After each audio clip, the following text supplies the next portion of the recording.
Assalamualaikum warahmatullahi wabarakatuh. Kembali lagi kawan di Legenda Catur Dunia. Tadi di kolom komentar ada kawan-kawan yang menyarankan untuk mengulas Jerman Bundesliga.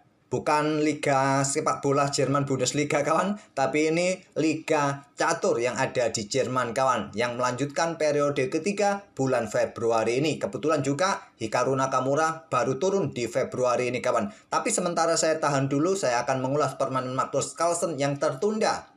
Permainan Magnus Carlsen ini sebetulnya saya siapkan kemarin lusa kawan. Nah, Magnus Carlsen ini bermain di sesi akhirnya. Cuma posisi Magnus Carlsen kurang bagus kawan. Dia banyak mengalami kekalahan, menempati posisi ke-16 kawan. Coba lihat di sini, dia 3 kali kalah. Seperti bukan Magnus Carlsen kawan. Dia dikalahkan oleh Grandmaster pada babak keempat, sempat juga dikalahkan oleh seorang International Master kawan asal Amerika Serikat pada game kelima, dan kalah oleh Lee Kwang Lim pada game terakhir. Nah, kita akan melihat pada game kelima bagaimana seorang Magnus Carlsen ini dikalahkan oleh seorang International Master kawan. Nah, saat kemarin lusa saya buka data game kawan, saya mengira Magnus Carlsen ini kalah oleh pemain non-master. Karena chess.com hanya menampilkan ID-nya saja kawan, tanpa ada gelar dari data permainannya. Baru tadi saya buka lagi, ternyata Nico Casin adalah seorang International Master asal Amerika Serikat. Kemarin tidak ada kawan gelar IM di sini. Jadi saya kira kemarin hanya pemain non-master yang mengalahkan Magnus Carlsen, ternyata seorang International Master. Oke, langsung saja game kelima Magnus Carlsen menghadapi seorang International Master asal Amerika Serikat, dan Carlsen pegang hitam. Dan di sini putih mengawali dengan pion D4, Carlsen bermain dengan pion C5. Apa nama pertahanan yang dipakai Magnus kawan dengan pion C5 ini? Ini adalah permainan Benoni Defense dimainkan oleh Magnus. Kebanyakan pion didorong maju, inilah pilihan dari putih kawan, pion D5. Nah, kebanyakan di posisi ini hitam akan balas dengan pion E5, ataupun kuda F6, ataupun dengan pion D6 kawan. Tapi Magnus bermain dengan formasi seperti Dutch Defense dengan pion F5.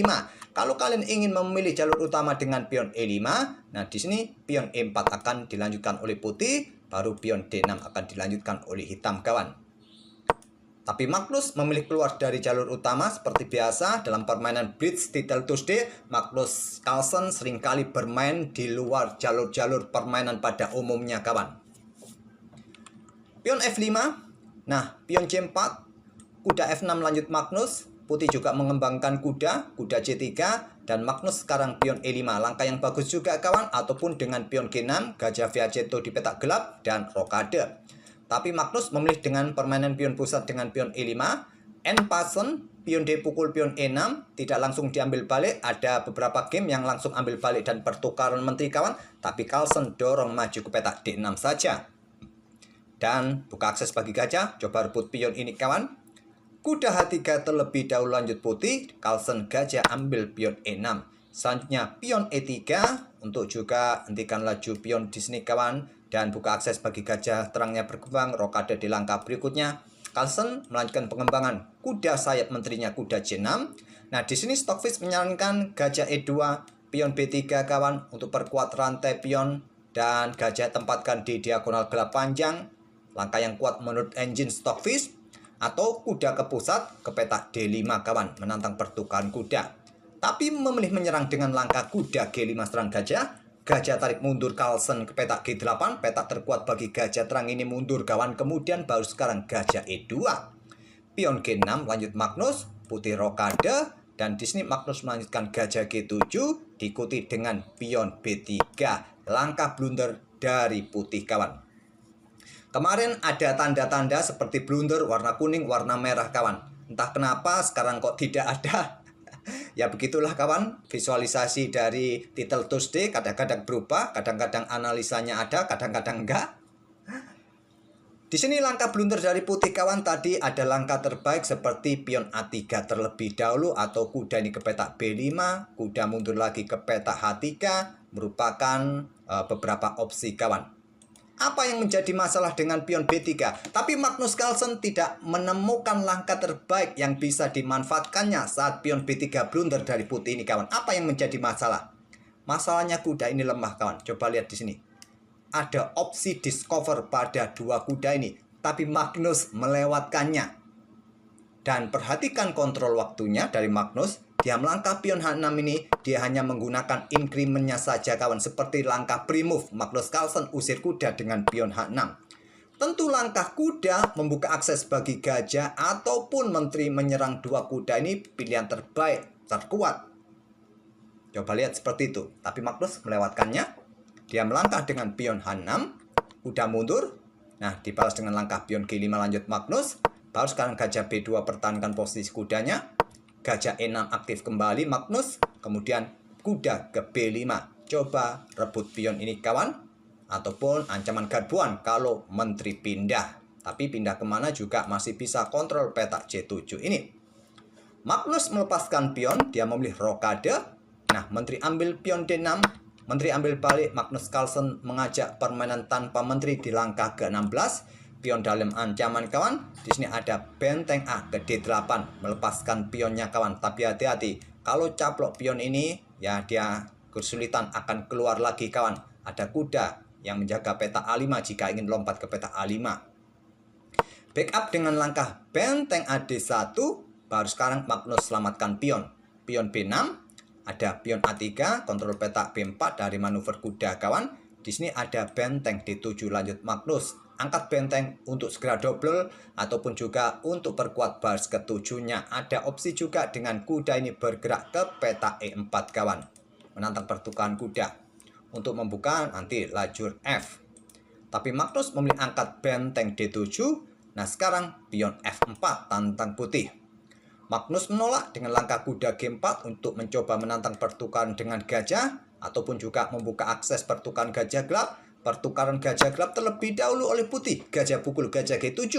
Ambil balik oleh raja. Nah sekarang benteng naik ke petak D3 yang terkuat kawan. Untuk pertahankan posisi pion dari ancaman kuda yang siap garbu kedua benteng ini. Tapi memilih dengan langkah pion F pukul pion G5. Nah sudah sangat jelas pion bisa direbut kawan. Dan langsung garbu dua benteng. Apa yang terjadi? Apa yang dimainkan oleh Magnus? Magnus bermain dengan langkah benteng FD8.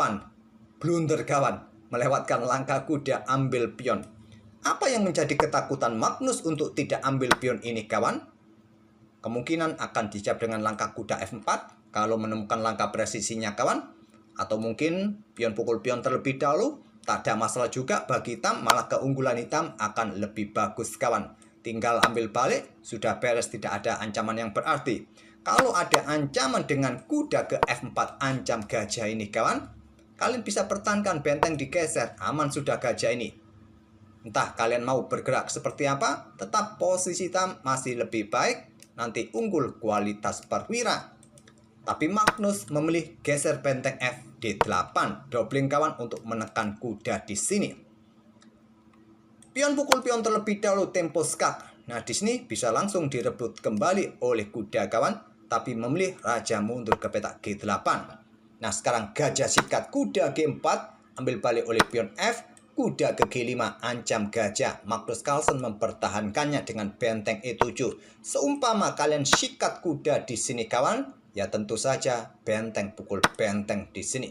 Ambil balik oleh benteng. Dan berlanjut seperti apa? Pion H7 skak terlebih dahulu. Kalau raja mojok kawan, bisa diikuti ancaman benteng meluncur ke sini skak, raja ke sini, pion bisa promosi dan seterusnya. Oke, kembali lagi ke langkah aslinya.